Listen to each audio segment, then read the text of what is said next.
Sumainyo ang Panginoon. At sumaiyo rin. Ang mabuting balita ng Panginoon ayon kay San Mateo. Papuri sa iyo, Panginoon. Noong panahong iyon nang makita ni Jesus ang napakakapal na tao, umahon siya sa bundok. Pagkaupo niya'y lumapit ang kanyang mga alagad at sila'y tinuruan niya ng ganito. Mapalad ang mga aba na wala nang inaasahan kundi ang Diyos, sapagkat makakasama sila sa kanyang kaharian. Mapalad ang mga nahahapis, sapagkat aaliwin sila ng Diyos. Mapalad ang mga mapagpakumbaba, sapagkat tatamuhin nila ang ipinangako ng Diyos. Mapalad ang mga nagmimiting makatupad sa kalooban ng Diyos, sapagkat ipagkakaloob sa kanila ang kanilang minimithi. Mapalad ang mga mahabagin, sapagkat kahabagan sila ng Diyos.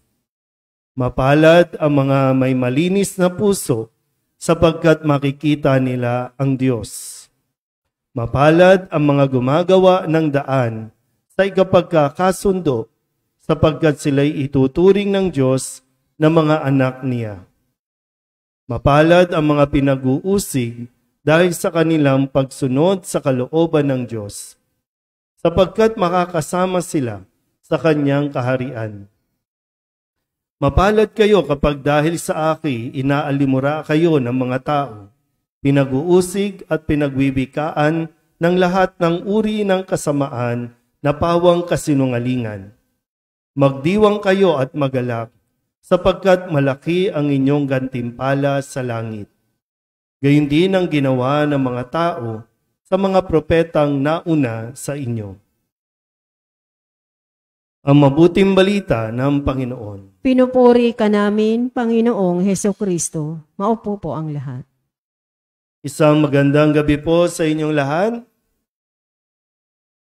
Maligayang araw din po ng kalayaan sa ating lahat ng mga Pilipino.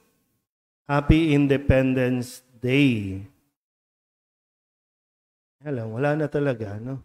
Wala nang dating. Ano naman ngayon, Father, kung Independence Day, yayaman ba kami dyan? Yan ang kadalasan, hindi na natin na-appreciate.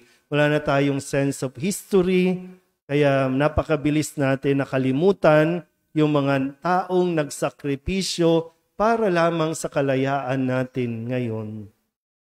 Dahil marami, nakipaglaban para makamtan natin ang kalayaan, pero ngayon gusto natin magpa-under doon sa mga nanakop.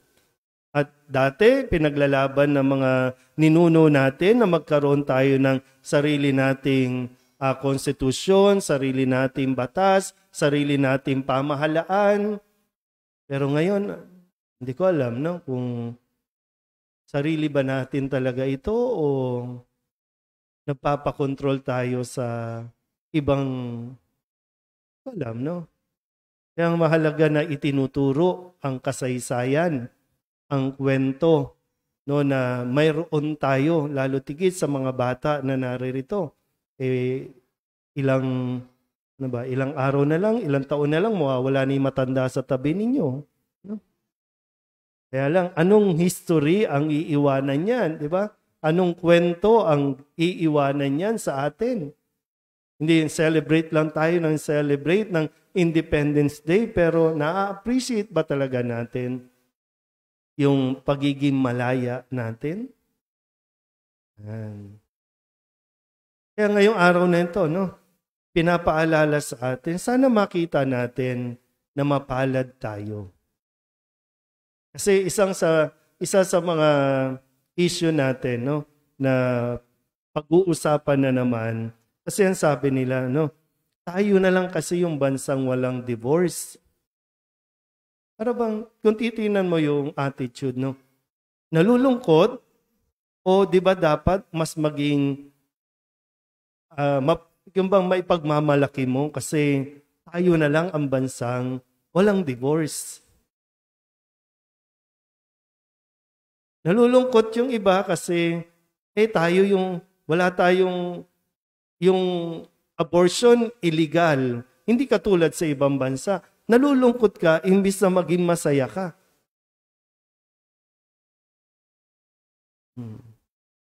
At yan yung problema.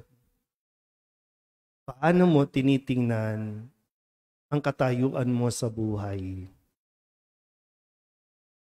Kasi sinisigaw sa atin dito, no? Makita natin nawa at masabi nating mapalad tayo.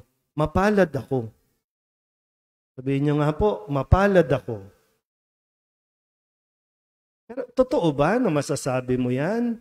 Na mapalad ka? Kaya kasi ang sinasabi mo, kasi malas ako sa asawa. Kasi malas ako sa anak. Mapalad ba talaga ako? Kasi nakatira lang ako sa kamba. Mapalad ba talaga ako? Mapalad ba ako kasi yung nanay at tatay mo, vendor? Mapalad ba talaga ako kasi... Ano ba? Masasabi mo ba talaga na mapalad ka? Pero sana makita mo ang puntong ito na mapalad ka. Kasi napakaraming bagay na dahil sa katayuan mo, dahil sa sitwasyon mo, di ba?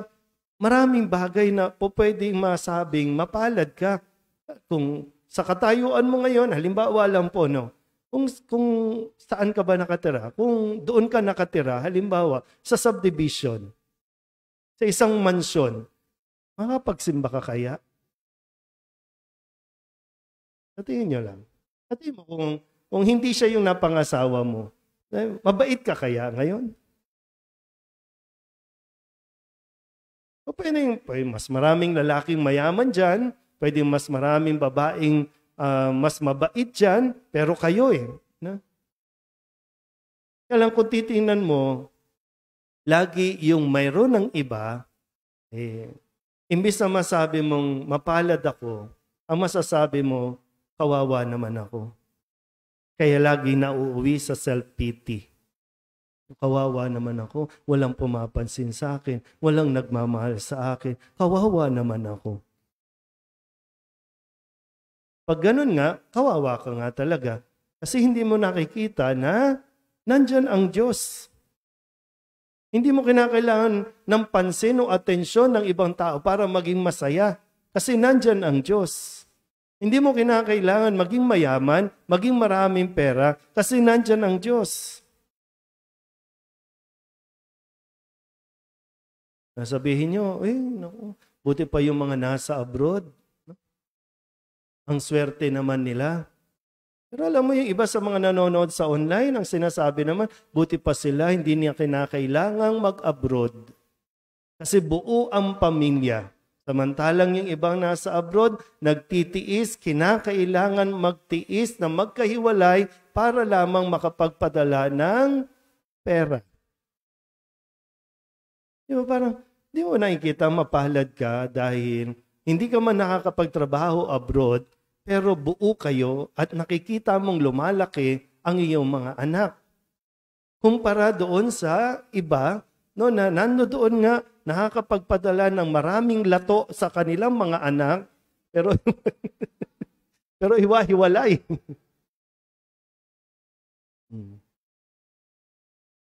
Pero tabi-tabi po, no, sa mga nasa abroad o sa mga pamilyang meron na nasa abroad.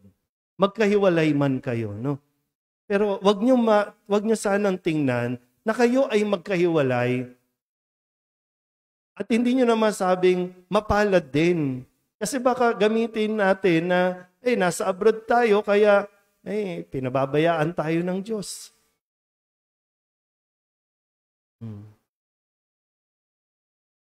Minsan kinakailangan mo, yung kailangan mong tanggapin ng bukal sa iyong loob na ang paghihirap na pinagdaraanan mo, ang pagtitiis na hinaharap mo ay dahil o para sa mga taong mahal mo. Kaya hindi ka malas o kaya hindi ka kawawa. At pag natanggap natin ang ating katayuan, Kahit nakakaranas tayo ng hirap, ng paghihiwalay, ng distansya, nagagawa natin hanapin ang dahilan para maging masaya.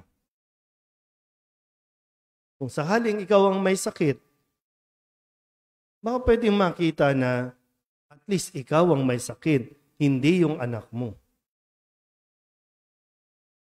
Diba, kung sinabing may sakit ka, at least nalaman mo may sakit ka, mapalad ka, may panahon ka pa para kung anuman o ilang mang taon ang natitira sa buhay mo, masasamantala mo.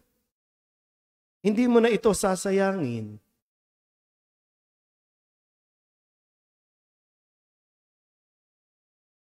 Hindi ko lang alam, no? Kasi sabi dito, mapalad kayo kung inaalimura kayo, inuusig, pinagwiwikaan, pero kailangan nyo tamang konteksto. Pinagtatawanan ka ba dahil nagsisimba ka? Mapalad ka. Pero kung papatulan mo yung mga tao na umuusig o pinagwiwikaan ka ng hindi maganda, tapos papatulan mo, iba yan. Doon talaga lalabas na hindi para sa Diyos ang ginagawa natin, kundi para sa sarili natin. Kasi ang gusto nga natin kasi, ma-appreciate tayo, mapansin tayo. Pero yung kahit walang nakaka-appreciate, pero gagawin mo pa rin ang mabuti, ang tama para sa Diyos, yun ang tunay na mapalad. Ano po, no? Ano man ang sitwasyon mo, kalalagyan mo sa buhay, sana mas makita mo yung dahilan ng pagiging mapalad mo kaysa dun sa mga bagay na iisipin mong kawawa ka. Tamang attitude. Tamang pagtingin sa buhay. Yun ang kailangan nating matutunan. Yun ang kailangan nating hingin sa Diyos sa araw na ito. Amen?